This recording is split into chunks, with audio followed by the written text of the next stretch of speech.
¿Están parejitos mis lentes? ¿Parejitos?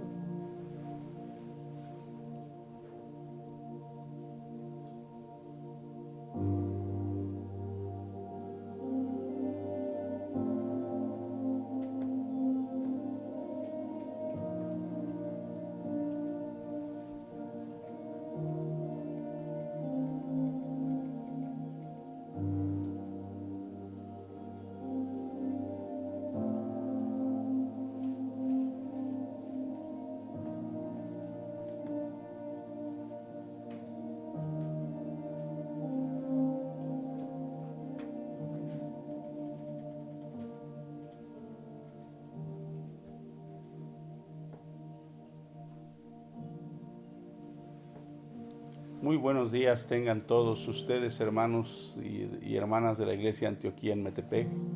Hoy estamos una vez más reunidos en este día domingo 5 de abril, en este nuevo horario. Esperemos que todos hayan ajustado sus relojes y estemos conectándonos para poder escuchar la palabra.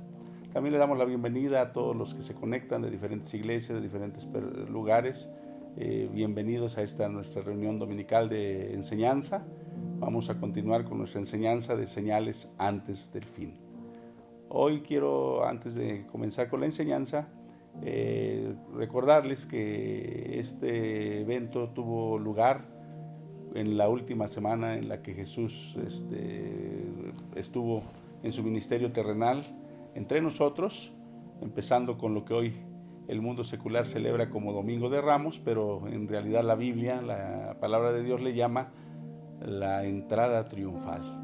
Quiero leerles unos pasajes a priori de esto. Dice aquí: cuando se acercaron a Jerusalén y vinieron a Betfage, al monte de los olivos, Jesús envió 2 discípulos diciendo: id a la aldea que está enfrente de vosotros, y luego hallaréis una asna atada y un pollino con ella, desatadla y traédmelos. Y si alguien os dijere algo, decid: el Señor los necesita, y luego los enviará. Todo esto aconteció para que se cumpliese lo dicho por el profeta cuando dijo: decid a la hija de Sión: he aquí, tu rey viene a ti, manso y sentado sobre una asna, sobre un pollino, hijo de animal de carga. Y los discípulos fueron e hicieron como Jesús les mandó, y trajeron el asna y el pollino, y pusieron sobre ellos sus mantos, y él se sentó encima. Y la multitud, que era muy numerosa, tendía sus mantos en el camino, y otros cortaban ramas de los árboles y las tendían en el camino. Y la gente que iba delante y la que iba detrás aclamaba diciendo: Hosana al Hijo de David, bendito el que viene en el nombre del Señor, Hosana en las alturas. Cuando entró él en Jerusalén, toda la ciudad se conmovió, diciendo: ¿quién es este? Y la gente decía: este es Jesús, el profeta de Nazaret de Galilea. Eso es lo que la historia narra en el capítulo 21 del libro del evangelista Mateo.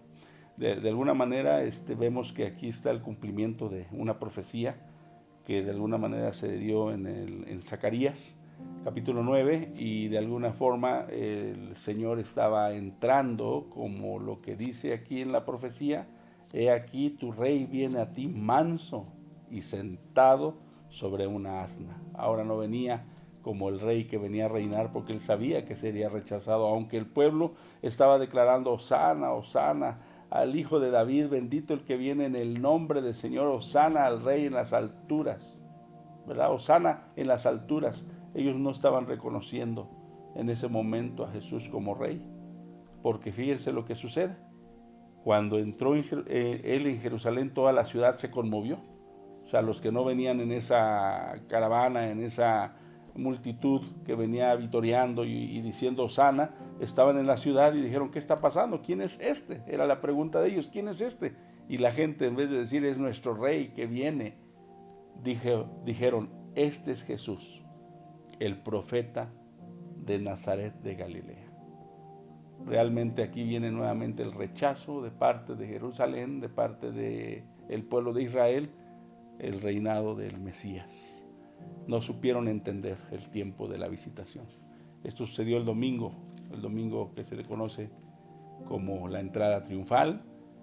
Hago esta referencia para que recordemos que fue uno de los últimos momentos en que Jesús regresó al templo porque él había ido, esto fue el domingo, regresó a Betania y el lunes regresó nuevamente fue cuando se maldijo la higuera, regresó a Jerusalén, y el martes todos los acontecimientos que hemos estado leyendo hace rato en la enseñanza anterior tienen que ver con el día martes, cuando él entra al templo, lo purifica, es la segunda purificación que él hace del templo, y empieza a dar una serie de enseñanzas, y ahí viene lo que decíamos hace 8 días, los ayes que fueron 8 sobre los fariseos y los escribas de Israel. También quiero recordarles que en base a que tenemos nuestra enseñanza de señales antes del fin y no la queremos detener porque así lo hemos anunciado y queremos que nuestro sí sea así, ¿verdad? Vamos a grabar más al rato un podcast que va a ser subido a esta página de Facebook y quizás también a YouTube para que ustedes lo puedan ver, y vamos a hablar precisamente más a fondo de lo que es la entrada de Jerusalén. No queremos dejar de pasar este momento tan hermoso para poder enseñar bíblicamente lo que representó y lo que es la entrada triunfal en Jerusalén de nuestro Señor Jesucristo. Esa es la aclaración. Más tarde, esté atento, los que tienen contacto con nosotros les hará una señal ahí su celular o su dispositivo para mostrarles que ya está arriba el podcast que vamos a grabar en un rato más.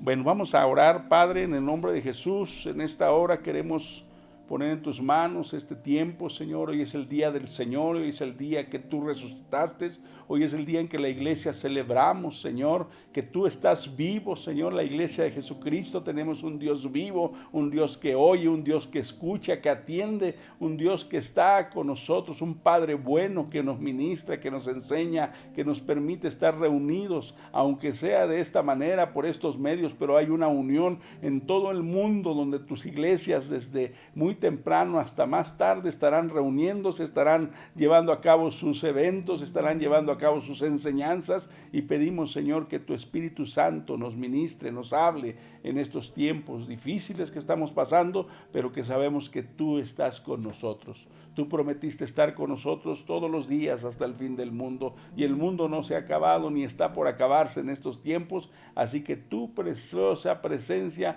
tu promesa de estar con nosotros sigue vigente. Gracias, Jesús. Toma este tiempo, bendice tu palabra, bendice a los hermanos, a las personas que estén oyendo esta enseñanza, Padre, y toca nuestros corazones, toca nuestras vidas para que se cumpla lo que dice y está escrito: conoceréis la verdad y la verdad os hará libres. ¿Libres de qué, Señor? Hoy hay muchas dudas, muchos temores, muchos miedos que se han lanzado en relación a que el mundo se va a terminar, que este es el fin. Nosotros tenemos que aprender en la palabra de Dios que el fin todavía no está presente, que ahorita estamos todavía en tiempos de gracia, estamos casi para entrar en la semana 70 de Daniel, estamos casi por entrar al periodo de la tribulación. Pero antes que esto acontezca, Señor, tú has de venir por nosotros, tu iglesia, has de venir por tus hijos. Por eso nos estás dando una oportunidad de arrepentimiento, una oportunidad de ordenar nuestra vida, de ordenar nuestro caminar, para que podamos, Señor,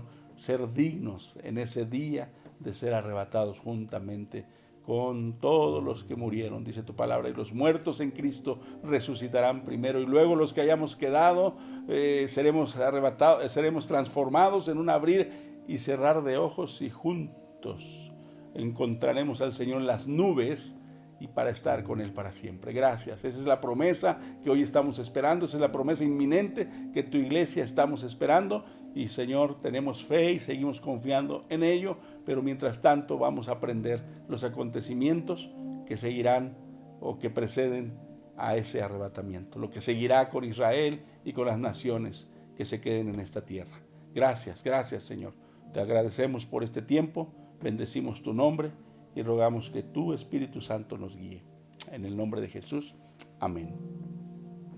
Estábamos viendo que el Señor Jesús contestó la primera pregunta en el capítulo 21 del libro de Lucas. La primera pregunta era: ¿cuándo sucederán estas cosas?, haciendo referencia a lo que fue la destrucción del templo de Herodes, el templo maravilloso, majestuoso, hermoso, el cual se cumplió lo que Jesús dijo, no quedará piedra sobre piedra. Y hoy nos va a tocar, hermanos, estudiar la tercera pregunta, porque el Señor no contesta en el orden en que le pregunta. La tercera pregunta es: ¿qué señal habrá del fin del siglo?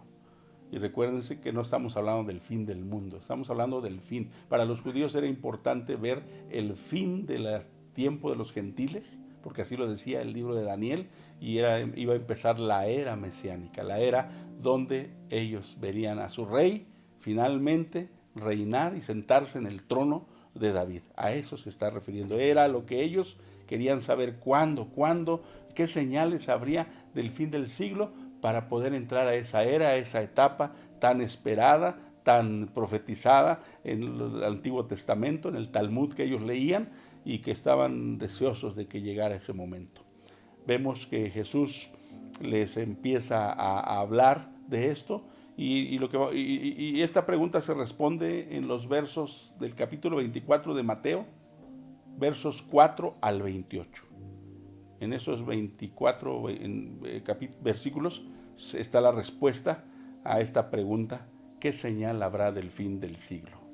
Y vamos a ver que esto es el comienzo de la tribulación. Vamos a estudiar el comienzo de la tribulación. Vamos a estudiar los primeros versículos, que son del 4 al 14. Así que le voy a pedir que por favor abra su Biblia en Mateo 24, versos 4 y 5. Vamos a leer en este momento. Dice así la palabra de Dios. Respondiendo Jesús les dijo: mirad que nadie os engañe, porque vendrán muchos en mi nombre diciendo: yo soy el Cristo, y a muchos engañarán. Los discípulos preguntaron a Jesús por las señales de su venida y por el fin de los tiempos. Y Jesús primeramente responde en relación a la pregunta: ¿qué señal habrá del fin del siglo? Diciéndoles: mirad que nadie os engañe. El pueblo de Israel será engañado. Jesús dijo: yo he venido en el nombre de mi Padre y no me recibís.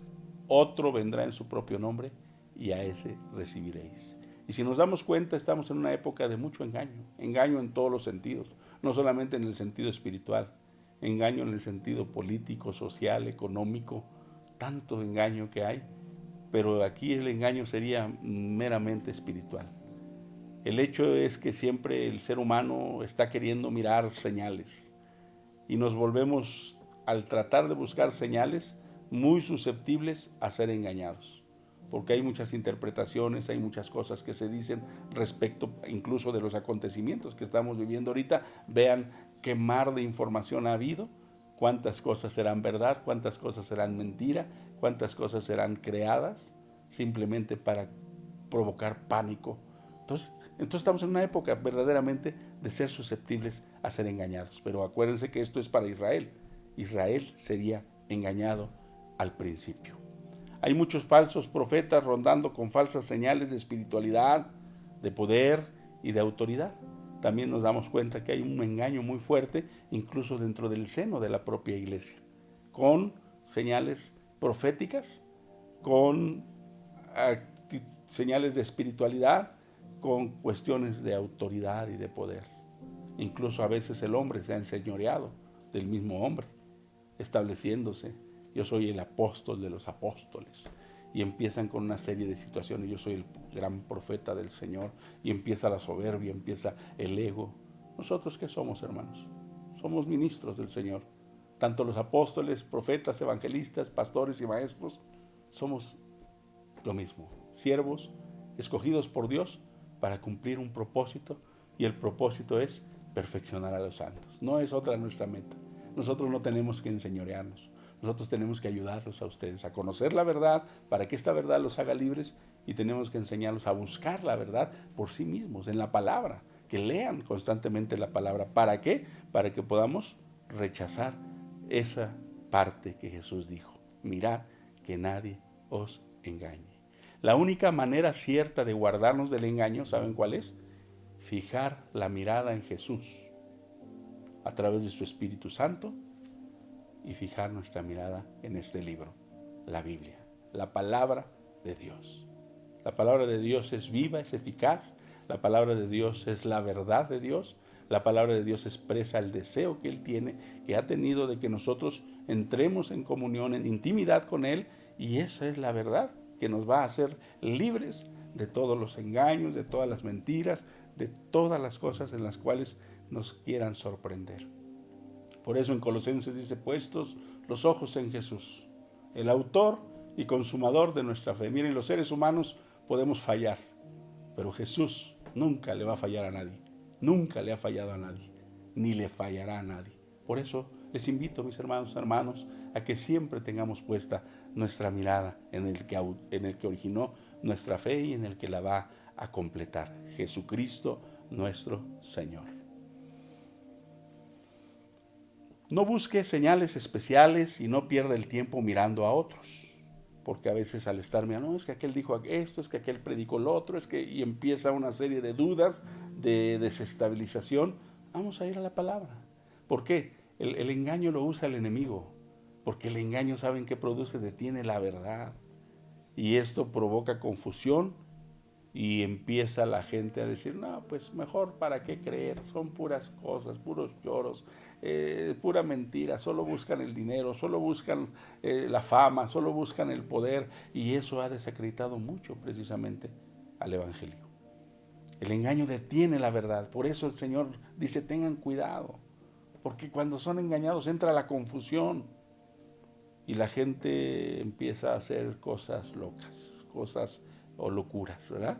Miren, vamos a leer, vamos a regresarnos, a adelantarnos tantito. Póngale una marca aquí a Mateo 24, porque ahí vamos a seguir regresando, y vamos al libro de Romanos, el libro que escribió el apóstol Pablo a la iglesia de Roma, precisamente una iglesia como lo estamos estudiando, ¿verdad?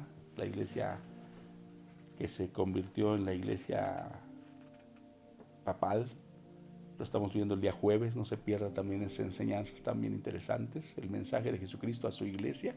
Ya tiene Romanos 1, vamos a leer el versículo 18, Romanos 1, 18, y dice: porque la ira de Dios se revela desde el cielo contra toda impiedad e injusticia de los hombres que detienen con injusticia la verdad. Entonces, ¿la mentira de quién procede? De los hombres. El mismo hombre es el que detiene la verdad con situaciones injustas. Nunca será Dios. Dios es un Dios de verdad. Jesús es un Dios que habló. Jesús habló siempre la verdad, y por eso la verdad a veces, cuando la mentira es tan fuerte, no tiene cabida. El pueblo religioso, precisamente ese fue su debacle. Había creído tantas mentiras, había acuñado tanto su religión, su fe, su formación, que cuando vio la verdad de Jesús le pareció que no era esa la verdad, que estaban siendo engañados. Por eso Jesús dijo: yo he venido en el nombre de mi Padre y no me creéis, no me recibes. Otro vendrá en su propio nombre y a ese recibiréis. Estaba haciendo una profecía Jesús acerca del anticristo. Vamos al versículo 28 aquí mismo, Romanos 1, 28, y vamos a leer hasta el verso 32. Dice: y como ellos no aprobaron tener en cuenta ¿a quién? A Dios, ¿verdad? Dios los entregó a una mente reprobada para hacer cosas que no convienen, estando atestados de toda injusticia, fornicación, perversidad, avaricia, maldad, llenos de envidia, homicidios, contiendas, engaños y malignidades, murmuradores, detractores, aborrecedores de Dios, injuriosos, soberbios, altivos, inventores de males, desobedientes a los padres, necios, desleales, sin afecto natural, implacables, sin misericordia. Miren nada más qué descripción del mundo actual. Aquí está describiendo al mundo actual. Así está el mundo actual, porque la verdad no ha tenido cabida en sus corazones y han creído la mentira. ¿Verdad que sí hay engaño? Si todos creyéramos esta verdad, el mundo sería diferente. Si todos pusiéramos nuestros ojos en Jesús, el mundo sería diferente. Ojalá tú y yo podamos seguir compartiéndole a la gente, invitándola a que cambie la mentira por la verdad, porque desde el principio, desde la creación, desde Génesis, tuvo su entrada la mentira, tuvo su entrada el engaño, cuando la serpiente, inspirada por el enemigo, por Satanás, engañó a Eva, contradiciendo la verdad de Dios. Ahí empieza. Por eso el Señor no le gusta la mentira, no le gusta el engaño, porque tiene un origen satánico, tiene un origen de maldad, tiene un origen en las tinieblas. Miren cómo se comporta la gente.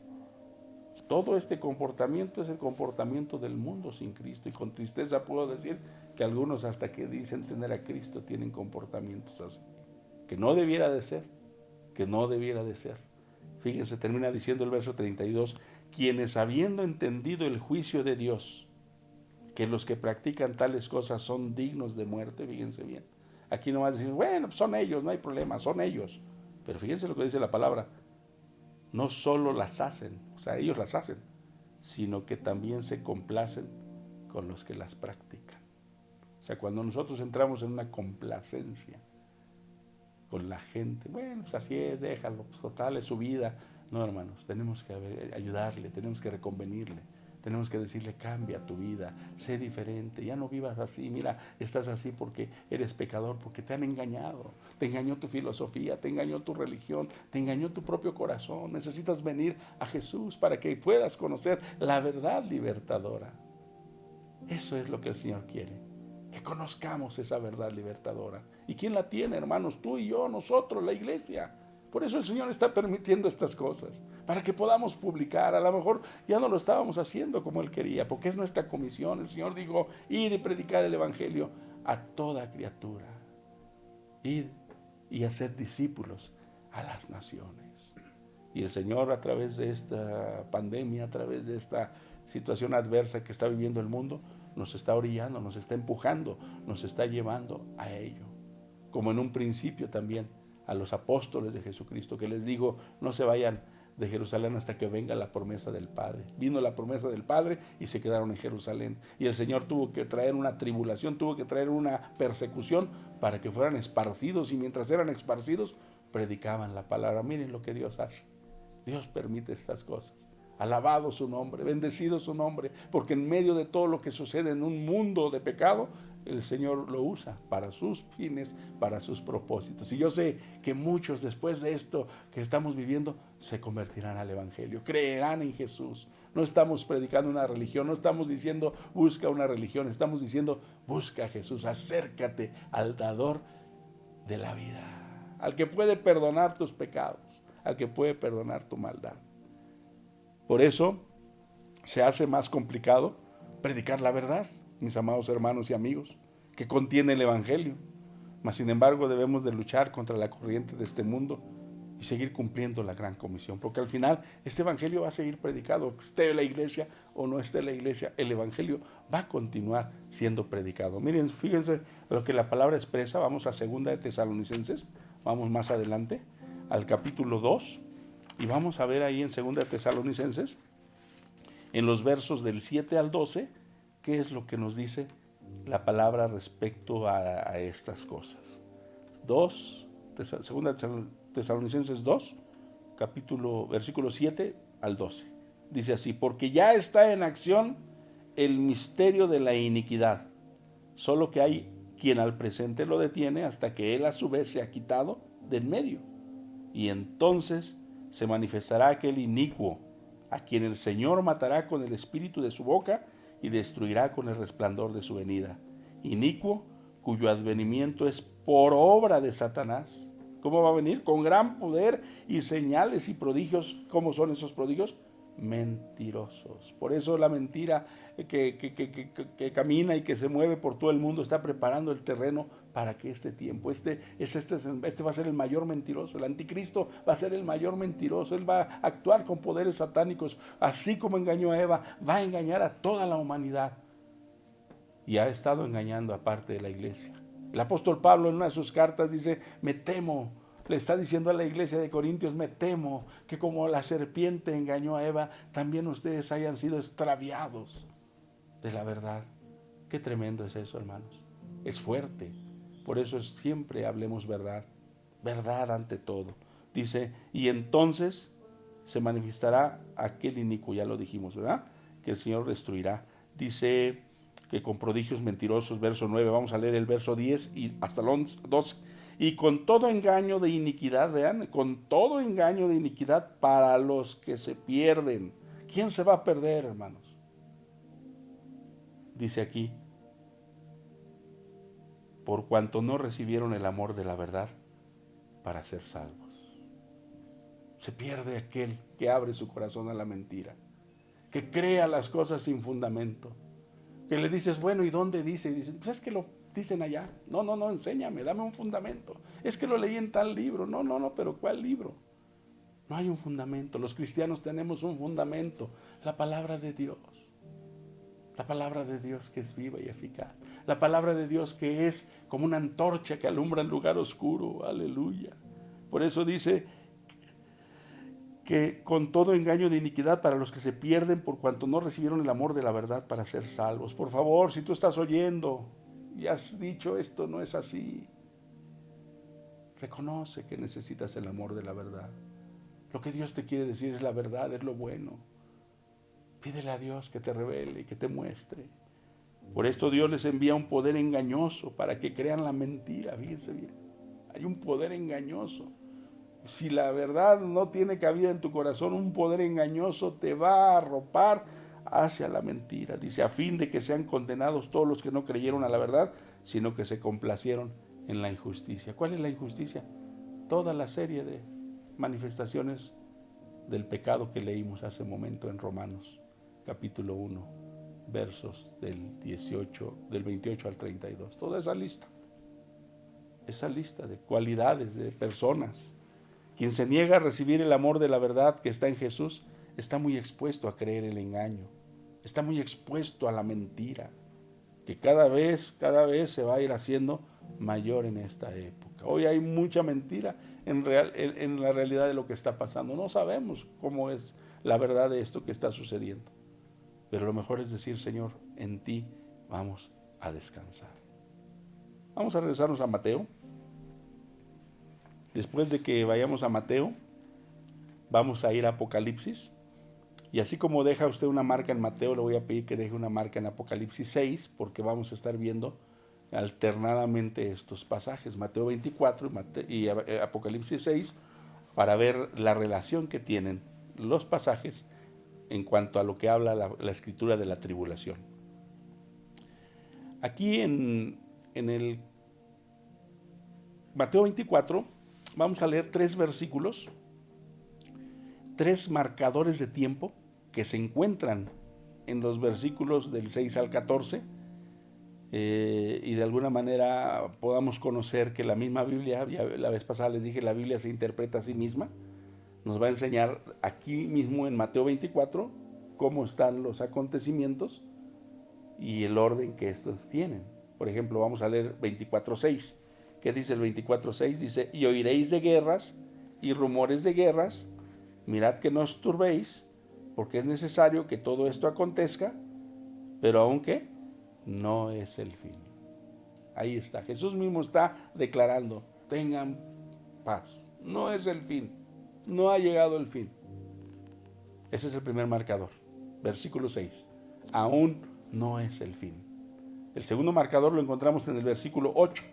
En el versículo 8 dice, y todo esto será principio de dolores. Entonces nos estamos dando cuenta que los acontecimientos que han venido sucediendo son los principios de dolores, que es la antesala para que empiece la gran tribulación. Todo esto, dice, es principio o será principio de dolores. ¿Qué pasa cuando una mujer está con los dolores? Es inminente que va a dar a luz. Cuando los primeros dolores comienzan, es inminente que esto no se va a detener. Así es. Por eso Jesús dijo, cuando estas cosas comiencen a suceder, erguíos y estad firmes, porque vuestra redención está cerca. Y el tercer marcador de tiempo lo vamos a encontrar en el verso 14. En el verso 14 dice, y será predicado este evangelio del reino en todo el mundo para testimonio a todas las naciones, y entonces vendrá el fin. Fíjense, hasta entonces vendrá el fin. Pero fíjense que todo esto se lo está diciendo a nosotros, pero básicamente a Israel. A nosotros para conocerlo y para poderlo enseñar, pero a Israel para que esté alerta en cuanto a los tiempos. Él les está diciendo, van a haber muchas cosas que van a creer que es el fin, pero no es el fin. Van a haber muchas cosas pero esto solamente significa que los dolores han comenzado a manifestarse. Y finalmente, hasta de que el evangelio, pero fíjense lo que dice ahí, el evangelio del reino es para Israel, porque los que están esperando un reino son ellos. Ya dijimos la vez pasada que nosotros estamos esperando a un esposo. Ellos están esperando a un rey. Nosotros estamos esperando como la novia al esposo para celebrar las bodas de Cordero. Entonces no es para la iglesia, es para ellos. El evangelio del reino lo van a predicar ellos. Y luego más adelante, no me adelanto, vamos a ir viendo cómo son estas situaciones. Estas son las señales que dicen al mundo que el juicio está empezando. Recordemos que estos acontecimientos tienen lugar dentro del marco de los primeros 3 años y medio de la profecía de Daniel, de la última semana que hace falta para completar las 70 semanas. Para esto es importante que usted lea Daniel 9, 10 y 11. Ojalá lo pueda leer en su casa, ahora que tenemos mucho tiempo. Dése un espacio de lectura y meditación. Hay un gran paralelismo, fíjense, con lo que dijo el apóstol Juan y que lo que vio en su libro, que es la revelación de Apocalipsis, con lo que está escrito aquí. Vamos a ver ese gran paralelismo. Y aquí es donde vamos a empezar. Vamos a leer Mateo 24 ahorita, del 4 al 5, y vamos a ver el paralelo en Apocalipsis 6, versos 1 y 2. ¿Qué nos dice Mateo 24, del 4 al 5? Dice: respondiendo Jesús les dijo: mirad que nadie os engañe, porque vendrán muchos en mi nombre diciendo: yo soy el Cristo, y a muchos engañarán. Está hablando de los falsos cristos, ¿verdad? Del engaño. Vamos a Apocalipsis 6. Apocalipsis 6, deje una marquita ahí para que regresemos. Apocalipsis 6, y vamos a leer los versículos del 1 al 2, y aquí está hablando de los sellos, de los 7 sellos que tendrían que ser rotos en ese rollo que vio Juan, y que él cuando vio lloraba mucho porque dice que no se encontraba alguien digno de abrir y de romper esos sellos para poder ver lo que estaba escrito en ello. Fíjense bien, Jesucristo, el león de la tribu de Judá, él ha vencido, dice, y él tiene autoridad para esto. Gloria a nuestro Jesús. Dice: vi cuando el Cordero abrió, y ahí está Jesús, el Cordero, dice: vi cuando el Cordero abrió uno de los sellos, y oí a uno de los 4 seres vivientes decir con voz de trueno: ven y mira. Y miré, y he aquí un caballo blanco, y el que lo montaba tenía un arco, y le fue dada una corona, y salió venciendo y para vencer. Aquí se está hablando precisamente de la entrada del anticristo. Un arco, dice aquí, pero un arco que no tenía flechas. Se le fue dada una corona y salió venciendo y para vencer. Y mediante el engaño va a provocar, imagínense lo que va a provocar. Están tratando ahorita de meter a la iglesia en un periodo o paquete de ecumenismo, de que todas las religiones vamos en busca del mismo Dios, que todas vamos al final y podemos estar en el mismo paquete. Ahí está el engaño de falsos cristos, de falsos. Aquí también está Cristo, en esta religión también está Cristo, aquí también vas a encontrarte con el Señor, con el Creador y cosas como tales. Por eso aquí vemos la entrada del anticristo, y acuérdense que el anticristo va a venir primeramente como alguien que va a traer la paz aparente, con engaño, porque tampoco será la paz verdadera. El único que puede traer esa paz es el príncipe de paz, y ese es nuestro Jesús. Deje una marquita aquí y vamos a regresar a la marquita que dejó usted en Mateo 24 para checar esto con los sellos. Ahora vamos a leer Mateo 24, versos del 6 y 7, nada más en la parte A. Dice: y oiréis de guerras y rumores de guerras. Mirad que no os turbéis, porque es necesario que todo esto acontezca, pero aún no es el fin, porque se levantará nación contra nación y reino contra reino. Ahí, hasta ahí, porque vimos que es la parte A nada más. ¿De qué está hablando aquí? De guerras. Vamos a ver el segundo sello. ¿De qué hablaba? El segundo sello, ¿de qué habla? dice el verso, vamos a Apocalipsis 6, vamos a ver el verso 3 y 4 también. Dice así la palabra de Dios. Cuando abrió el segundo sello, acuérdense que ya se había abierto el primero y el primero hablaba del engaño religioso. Luego dice aquí, y cuando él abrió el segundo sello, oía al segundo ser viviente que decía, ven y mira. Y salió otro caballo bermejo, y al que lo montaba le fue dado poder de quitar la paz y que se matasen unos a otros, y se le dio una gran espada. ¿Esto de qué habla? De guerra.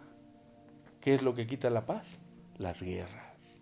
Las guerras roban la paz en todo lugar, y más cuando habla aquí que se le dio una gran espada. Eso está hablando de lo que Jesús mencionó aquí: nación contra nación, reino contra reino, guerras, rumores de guerras. ¿Cuántos rumores hemos oído? Ahorita ya oímos que quieren atacar a Israel, ya oímos que Israel quiere atacar a Irán, ya oímos que Rusia quiere venir contra Israel, ya oímos que hay una guerra entre China y Estados Unidos. Esos son los rumores de guerras. No son guerras en sí, pero ya hay rumores. Nación contra nación, hay guerras frías, como estas luchas que tienen por el poder económico, pero también es nación contra nación, reino contra reino. Entonces viene la guerra. Vamos a ver qué más dice ahí. Apocalipsis 6, no, vamos a ver Mateo 24, versos 7, en la parte B que nos faltaba.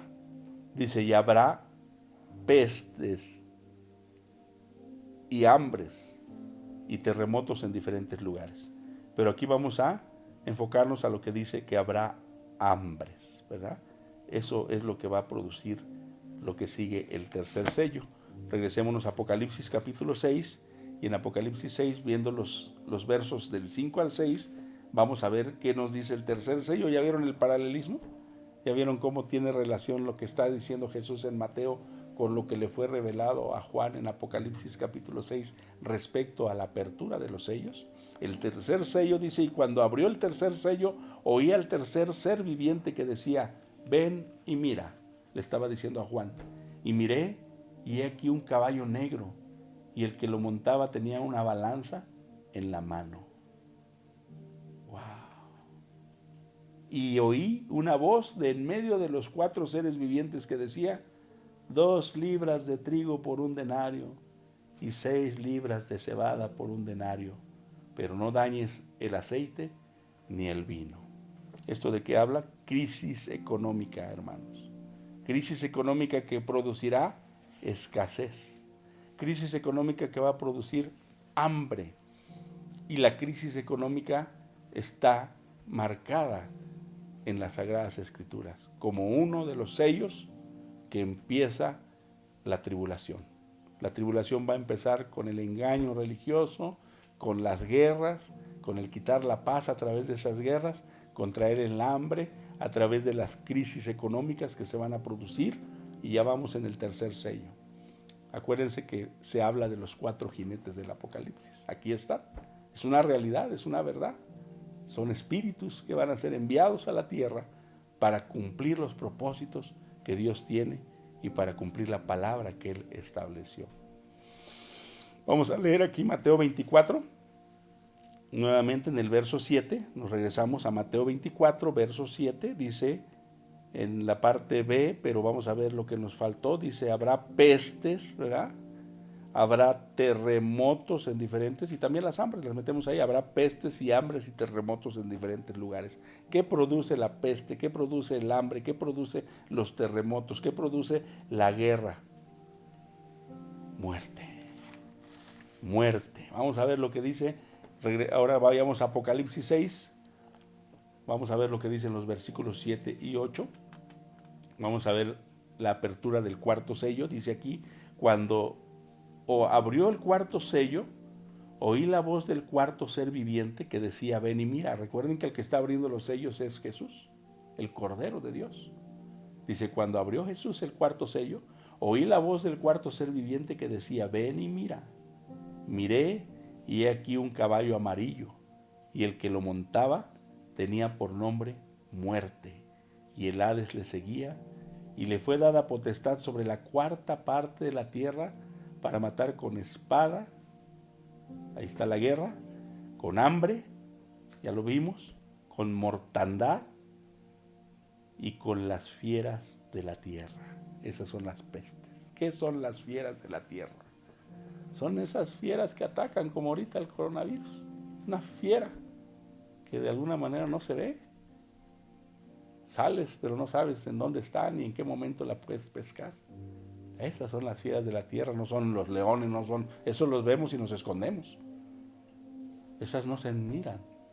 Y vean el paralelismo tan hermoso que hay entre lo que Jesús les estaba diciendo a sus discípulos en base a las preguntas que le hicieron y lo que está escrito en Apocalipsis. Por eso, hermanos, amigos, que nos están escuchando en esta enseñanza, vayamos a la palabra.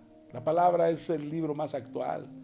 Él nos tiene las noticias verdaderas. Las noticias del mundo lo único que tienen es espanto, miedo, confusión, y a veces hasta nos hacen dudar si no tenemos nuestra fe bien cimentada.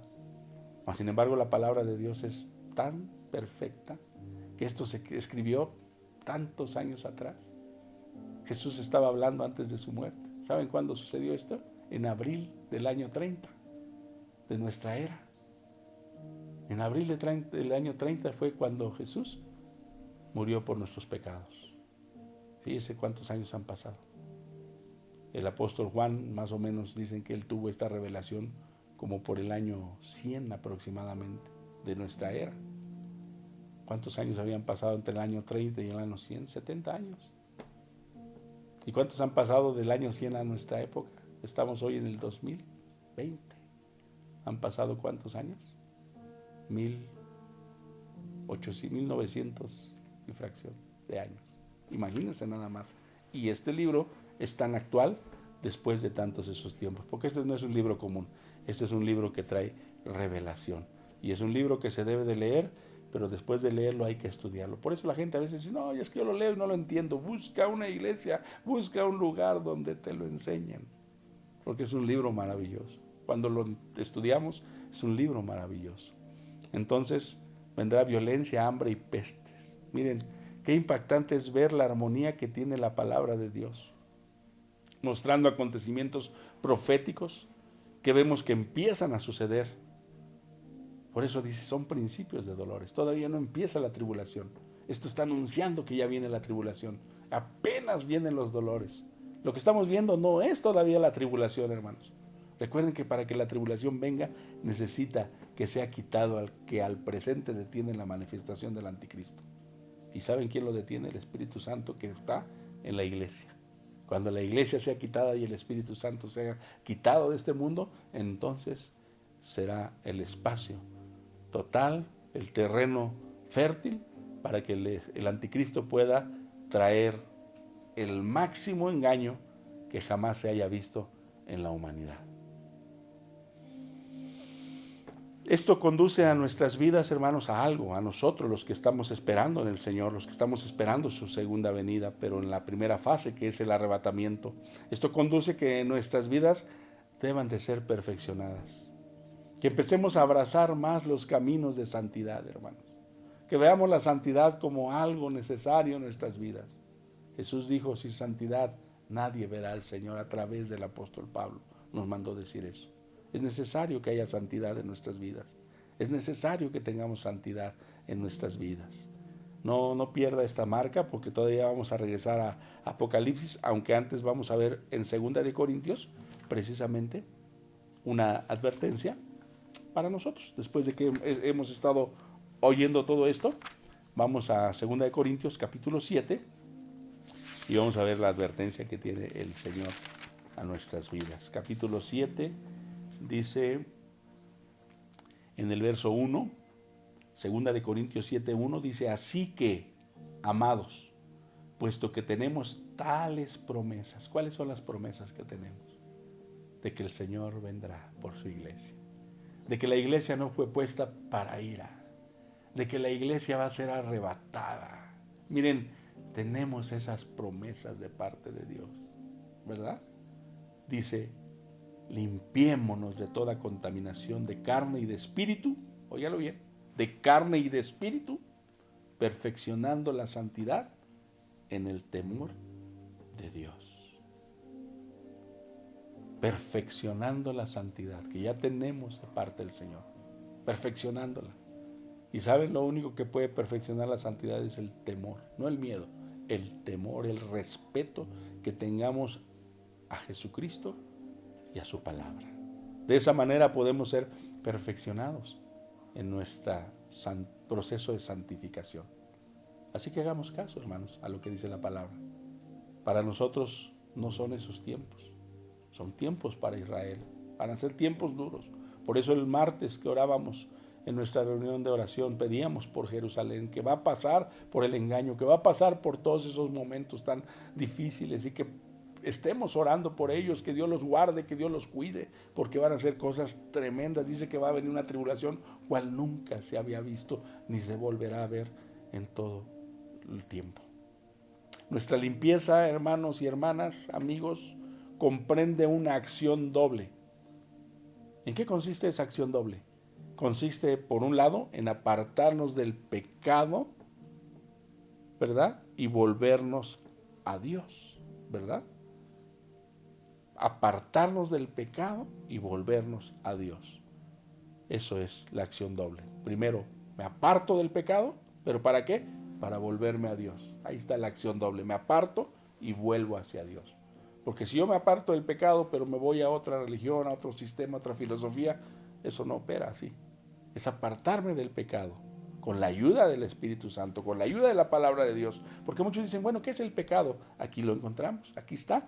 La Biblia dice claramente que es pecado. El Señor le llama pecado a lo que es pecado. Hoy el mundo le ha querido llamar muchas cosas. Hoy hay cosas aberrantes que el mundo está haciendo y que no le dice que no es pecado, que es una forma, un estilo de vida, una manera de ser. Pero la Biblia le llama de otra manera. Ahí está el engaño nuevamente, ¿verdad? La muerte es pecado, el aborto es pecado.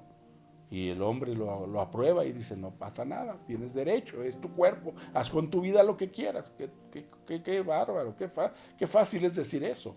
Cuando la vida no nos la dimos nosotros, la vida la da Dios. Qué arrogante es el ser humano, ¿se dan cuenta? Por eso tenemos que perfeccionar la santidad, apartándonos de esas prácticas pecaminosas y de volvernos a Dios. El Señor nos dio a la iglesia el ministerio de la reconciliación. Y yo les digo, como decía Pablo, reconcíliate con Dios, acércate a Dios, búscalo, entre tanto puede ser hallado. Es el mensaje de hoy para el mundo, acércate a Dios, hay tiempo, porque quizás para algunos ya no va a haber tiempo. Algunos murieron ya y no tuvieron tiempo. Otros murieron quizás de esta enfermedad y todavía a lo mejor tuvieron tiempo de ponerse a cuentas con Dios. Quizás les pasó como al malhechor en la cruz, en el último instante reconocieron su pecado y pudieron aceptar que Jesús era el bueno, el santo. Pero a otros no les dio tiempo, murieron, perdieron la oportunidad, porque solo en esta vida está la oportunidad. No hay reencarnación. Esa es otra mentira de filosofías orientales que enseñan de la reencarnación. Eso no existe, no es real. Entonces vamos a perfeccionarnos. Esto de perfeccionar la santidad significaba que los corintios no tenían nada que hacer con el paganismo. Tenían que apartarse de las prácticas paganas. Ellos hicieron un claro corte con el pasado y se entregaron solo al Señor. Es como una inter para nosotros, ¿verdad? Para la iglesia, para los creyentes. Es como un intermedio entre lo que estamos estudiando ahorita. Vamos a continuar con nuestra enseñanza. Vamos a seguir con los sucesos, vamos a seguir estudiando ahora, vamos a escudriñar los sucesos que conducirán al fin. Al fin, ya dijimos que no del mundo, ¿verdad? Al fin de esta época de los gentiles, y va a empezar la era del Mesías. Esto lo vamos a encontrar también en Mateo 24, si quiere regresarse. Si dejó una marquita, va a encontrar rápido Mateo 24 y vamos a leerlo en los versos del 9 al 14. Ahí vamos a encontrar los sucesos que van a conducir al fin. Y vamos a empezar con el versículo 9 y vamos a encontrar también un paralelismo con Apocalipsis. Así que deje marcado Apocalipsis porque vamos a estar yendo a ambos libros. Mateo 24:9 dice así la palabra de Dios. Entonces os entregarán a tribulación y os matarán y seréis aborrecidos de todas las gentes por causa de mi nombre. Esto le va a suceder al pueblo judío, esto le va a suceder a los creyentes de la tribulación. Por creer en Jesús van a ser perseguidos, van a ser mártires, muchos mártires, van a morir muchos mártires más en la época de la tribulación, pero por causa de la fe, por causa de no claudicar, por causa de que el evangelio será predicado, lo leímos, ¿verdad? Va a ser predicado el evangelio en la época, el evangelio del reino, y muchos van a arroparse a ese evangelio, pero el anticristo va a estar buscando a toda esa gente para matarla, porque el anticristo lo que quiere es formar una iglesia universal, una iglesia ecuménica, una iglesia donde todos juntos, donde él pueda tener el control, y van a ver que al final hasta va a traicionar esos principios. Vamos a Apocalipsis 6 para ver el paralelo. En los versículos 9 al 11, ahí encontramos estos paralelos. Cuando abrió el quinto sello, vi bajo el altar las almas de los que habían sido muertos por causa de la palabra de Dios y por el testimonio que tenían. Ahí está. Qué relación tan tremenda tiene la palabra de Dios. Y clamaban a gran voz diciendo: ¿hasta cuándo, Señor santo y verdadero, no juzgas y vengas nuestra sangre en los que moran en la tierra? Y se les dieron vestiduras blancas y se les dijo que descansasen todavía un poco de tiempo hasta que se completara el número de sus consiervos y sus hermanos, que también habían de ser muertos como ellos. En la época de la tribulación, si alguno que está escuchando hoy su corazón está todavía endurecido y no cree estas cosas, va a convenir que te dejes morir. Porque mira lo que dice la Escritura: si te mueres por causa de la palabra, vas a ir con el Señor. Si niegas al Señor por causa de temor a la muerte, ¿sabes qué va a pasar? Te vas a quedar fuera. Por eso hoy como cristianos, hermanos, esto que está pasando no nos debe atemorizar. Si tú eres un cristiano con fundamento en la palabra, con fundamento en el Espíritu Santo, tú debes de saber que si tú te mueres te vas a ir con el Señor. No tienes que tener duda. Tienes que estar seguro. El apóstol Pablo estaba tan seguro que dijo: para mí el vivir es Cristo y el morir es ganancia. Claro que nadie nos queremos morir, pero si estamos en Cristo, el Señor nos tomará para con Él. Así que no tenga miedo, mi hermano. Y si usted se queda y no se va en el arrebatamiento, cuando venga esta predicación, créala y arrópela en su corazón, defienda su fe. Le va a costar la vida, pero más vale morir en ese instante y llegar a la presencia del Señor que morir por toda una eternidad sin Cristo al haberle negado. Vean, todavía el Señor en la tribulación estará dando oportunidad a mucha gente para que se arrepienta. Por eso es mejor ahorita. ¿Para qué pasar? ¿Para qué ver momentos? ¿Para qué? Si ahorita ya nos da miedo por esto, ya la gente está temerosa con esto del coronavirus. Ahora imagínense cuando vengan cosas peores, más tremendas, una tribulación cual nunca se ha visto y venga una persecución real. Pues la gente, ¿qué va a pasar? Va a negar al Señor. Va a negar al Señor. Estos son los mártires de la tribulación por causa de sostener la fe en la palabra de Dios. Regresémonos a Mateo, capítulo 24. Qué interesante, ¿verdad? Está todo esto. A mí me apasiona mucho todo esto. Es Mateo 24, vamos a ver los versos del 10 al 13. Muchos tropezarán entonces, ahí está, y se entregarán unos a otros, y unos a otros se aborrecerán. O sea, va a ser un tiempo tremendo. De tal forma va a ser la persecución que va a decir: no, yo no, son ellos, yo no soy de ellos, es mi primo, es mi hermano, es mi... Fíjense, se entregarán, dice, y muchos falsos profetas se levantarán y engañarán a muchos. Y por haberse multiplicado la maldad, dice aquí, el amor de muchos se enfriará, mas el que persevere hasta el fin, este será salvo. ¿Hasta el fin de qué? De su vida. Hasta el fin del tiempo. Porque algunos van a ser resguardados de tal forma que empezarán y verán el fin. ¿El fin de qué? De la época, de la era. Hablamos de un fin. Ese tiempo de tribulación tiene un periodo de 7 años. No va a durar más allá. Solo son 7 años. Pero imagínense, 7 años terribles, de que la gente los va a sentir como si fueran no sé cuántos años. Va a estar muy tremendo, va a estar muy fuerte, muy difícil. Tropiezos, dice aquí, aborrecimientos. No debemos confundir a estos falsos profetas con los falsos cristos del versículo 5. No, aquí en el versículo 5 decía, porque vendrán muchos en mi nombre diciendo, yo soy el Cristo. Y aquí dice que habrá muchos falsos profetas. Fíjese que no dice falsos maestros, por eso no le está hablando. Hoy nosotros tenemos que cuidarnos de los falsos maestros, de los que están enseñando mal, de los que están enseñando las cosas que hay en su corazón, no lo que está en la palabra. De esos debemos de cuidarnos. Hoy, la iglesia, pero en ese entonces, los judíos, los creyentes, las naciones, se deben de cuidar de los falsos profetas, porque estos van a pretender ser portavoces de Dios. Se van a decir que ellos vienen hablando la palabra de Dios o vienen hablando en el nombre del Señor, pero como son falsos, lo único que van a hacer es que la gente se confíe y van a creer, y entonces los van a atrapar y los van a decir, tú también eras de ellos, tú también eras. Fíjense lo que van a usar, una trampa para poder descubrir quiénes son los creyentes. Todos estos acontecimientos manifestarán, ¿saben qué, hermanos?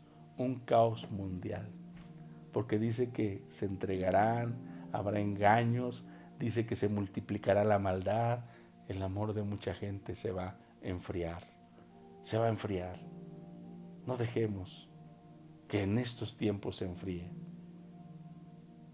Sigamos adelante, hermanos.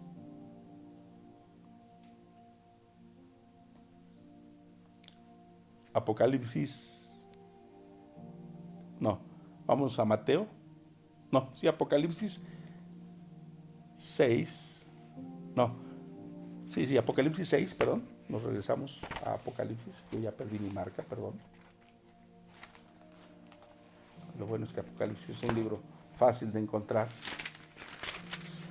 Apocalipsis 6, en los versos del 9 al 11, dice así. Ya lo habíamos leído, ¿verdad? De los mártires de la tribulación. Perdónenme. No. Estamos entonces en Apocalipsis 6, del 12 al 17. Dice, miré cuando abrió el sexto sello. Apocalipsis 6, 12. Miré cuando abrió el sexto sello, y aquí hubo un gran terremoto, y el sol se puso negro como tela de silicio, y la luna se volvió toda como sangre, y las estrellas del cielo cayeron sobre la tierra, como la higuera deja caer sus higos cuando es sacudida por un fuerte viento. ¿Qué más dice? Y el cielo se desvaneció como un pergamino que se enrolla, y todo monte y toda isla se removió de su lugar, y los reyes de la tierra y los grandes, los ricos, los capitanes, los poderosos y todo siervo y todo libre se escondieron en las cuevas y entre las peñas de los montes, y decían a los montes y a las peñas, caed sobre nosotros y escondednos del rostro de aquel que está sentado sobre el trono y de la ira del Cordero, porque el gran día de su ira ha llegado, y ¿quién podrá sostenerse en pie? Imagínense, el sexto sello. Si nos damos cuenta, mis amados hermanos, los sellos del 1 al 7 están hablando de los acontecimientos de manera general. Ya después, en los capítulos del 7, el 8, más adelante, va a ir particularizando cada etapa, porque cada sello va a tener un momento donde se va a ver las trompetas, va a ver las copas de la ira, se va a ir marcando bien cada situación. Ahorita lo estamos viendo de manera general, porque pareciera que aquí ya parece que ya viene el Señor, ¿verdad? Tal parece, porque está de manera generalizada, pero los demás libros, los demás capítulos del Apocalipsis nos van a ir aclarando las situaciones. ¿Qué va a haber? Terremotos, cataclismos en los cielos afectando a la tierra, ¿verdad? Ese es el caos que habrá a nivel mundial. Vamos a Mateo 24. Por favor, vamos a acabar con esto de los sellos. Mateo 24, 14, dice ahí, y será predicado este evangelio del reino en todo el mundo para testimonio a todas las naciones, y entonces vendrá el fin. Vean también de manera general, el Señor Jesucristo está narrando lo que van a suceder durante los 7 años de tribulación. Dice aquí, predicación mundial del evangelio del reino. Recuerde que es el evangelio del reino. ¿Y qué va a contener este evangelio? Las buenas nuevas también, porque el evangelio son buenas noticias. Las buenas nuevas de que Cristo viene pronto, pero ahora a establecer su reino en la tierra. Para nosotros el evangelio dice que Cristo viene pronto por su iglesia, para llevársela. Para los judíos el evangelio será las buenas nuevas de que Cristo viene pronto a establecer su reino en la tierra, a cumplir que se sentaría en el trono de David, lo que se conoce como el reinado milenial o el milenio. Jesús reinará 1000 años en esta tierra. Por eso imagínense, si estamos diciendo que ya viene el fin del mundo, entonces estamos quitando el reinado de Jesucristo, que es un milenio. Entonces mínimo faltan 1007 años, 1008 años en lo que el Señor viene por su iglesia, 1009, qué sé yo, aproximados, no lo vaya a decir, ya dijo el hermano que falta, no me cargue esas cositas. Nadie puede dar fechas, es un aproximado que yo les doy para que entiendan que el fin del mundo está muy lejos todavía. Todavía tiene que reinar Jesús. Y la Biblia, en el Apocalipsis, si nos da tiempo, estudiaremos más adelante algo de Apocalipsis, las demás partes, y iremos viendo cómo se cumplen. Por eso la Biblia se estudia, hermanos amados. Vamos a Apocalipsis 14 para confirmar esta parte de la predicación. Por eso les dije, son aspectos generales. Ya después el Señor dejó escrito o le fue revelando a Juan los aspectos particulares. Aquí está, miren, esa Apocalipsis 14 del verso 6 al 7. Dice, vi volar por en medio del cielo, a otro ángel que tenía el evangelio eterno para predicarlo a los moradores de la tierra, a toda nación, tribu, lengua y pueblo. ¿Por qué? Si ya no está la iglesia. Vean lo que tiene que suceder, un ángel, ¿verdad? Vi pasar por en medio del cielo a un ángel que tenía el evangelio eterno para predicarlo a los moradores. ¿Por qué lo tiene que predicar si nosotros ya somos los que tenemos que predicarlo? Pues porque ya no estamos, hermanos, ya no estamos en ese tiempo. Y diciendo a gran voz, fíjense lo que dice el evangelio, temed a Dios y dadle gloria, porque la hora de su juicio ha llegado, y adorad a aquel que hizo el cielo y la tierra, el mar y las fuentes de las aguas. ¿Saben por qué tendrá que ser predicado este evangelio así? Porque el anticristo va a exigir adoración a él. El anticristo va a querer ser adorado. Recuérdense que el diablo tiene ese trauma desde que fue lanzado, desde que era Luzbel, que quiso ser igual a Dios, que quiso exigir adoración. Y a través del anticristo va a querer buscar la adoración de los hombres. Por eso dice aquí, adora a Dios, teme a Dios. No le tengas miedo a otra cosa, no le tengas temor a otra cosa, solo teme a Dios. Qué hermoso paralelismo. Durante la gran tribulación, el evangelio tratará de apartar a los hombres de la adoración a la bestia y prepararlos para el reino de Cristo sobre la tierra. Miren, vamos a regresarnos al capítulo 7 de Apocalipsis y vamos a ver esa predicación del evangelio, quiénes la van a llevar a cabo. Apocalipsis 7, vamos a ver del verso del 1 al 8. Dice, después de esto vi a 4 ángeles en pie sobre los 4 ángulos de la tierra, que detenían los 4 vientos de la tierra, para que no soplase viento alguno sobre la tierra, ni sobre el mar, ni sobre ningún árbol. Vi también a otro ángel que subía de donde sale el sol, y tenía el sello del Dios vivo, y clamó a gran voz a los 4 ángeles, a quienes se les había dado el poder de hacer daño a la tierra y al mar, diciendo, no hagáis daño a la tierra ni al mar, ni a los árboles, hasta que hayamos sellado en sus frentes, ¿a quién? A los siervos de nuestro Dios. Y esos siervos tienen que ser judíos. Por ahí hay una religión falsa que está diciendo que ellos son los 144,000, que ellos llevan el número. Eso es una falsedad total, hermanos. Ahí está otra parte de la mentira. Aquí dice, y oí el número de los sellados, 144,000 sellados ¿De dónde creen que son ellos? De todas las tribus de los hijos de Israel.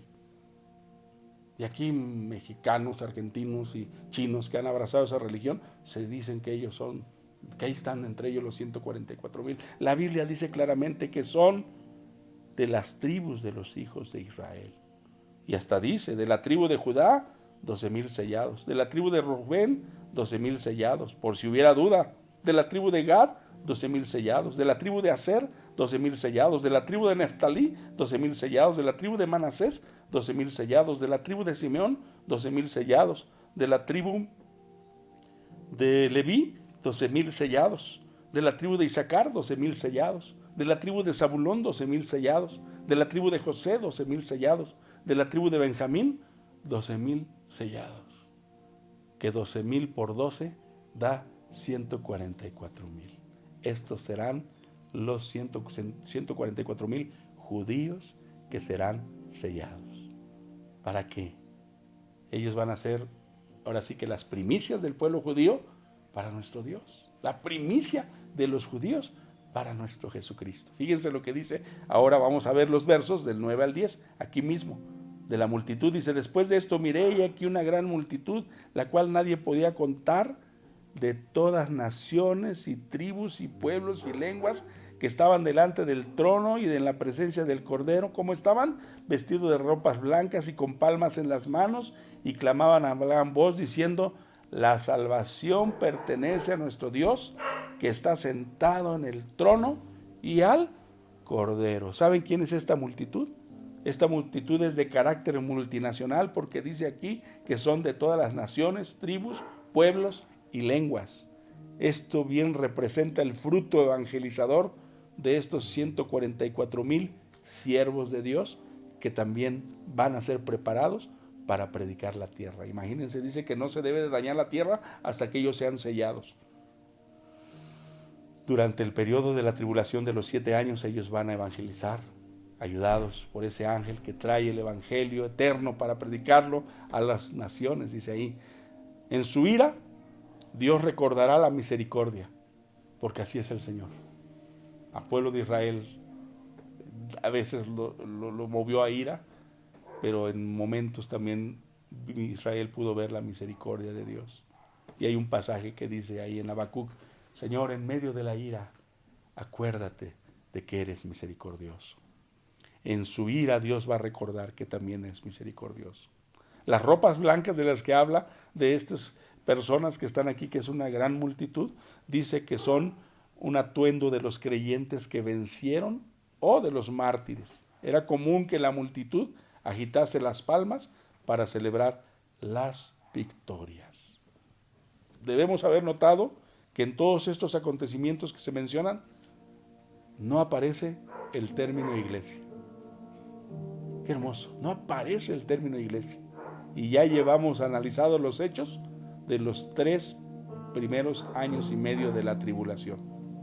Por ende, en los siguientes 3 años y medio, conocidos como la gran tribulación, pues tampoco vamos a ver a la iglesia. Vamos a leer los últimos 2 pasajes ya para dar final a esta enseñanza, y vamos a permitir que se pueda entender esta parte para que podamos comprender. Dice en 1 Tesalonicenses 5:9.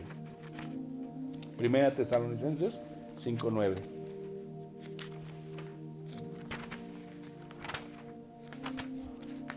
Vayamos a la escritura, 1 Tesalonicenses 5:9.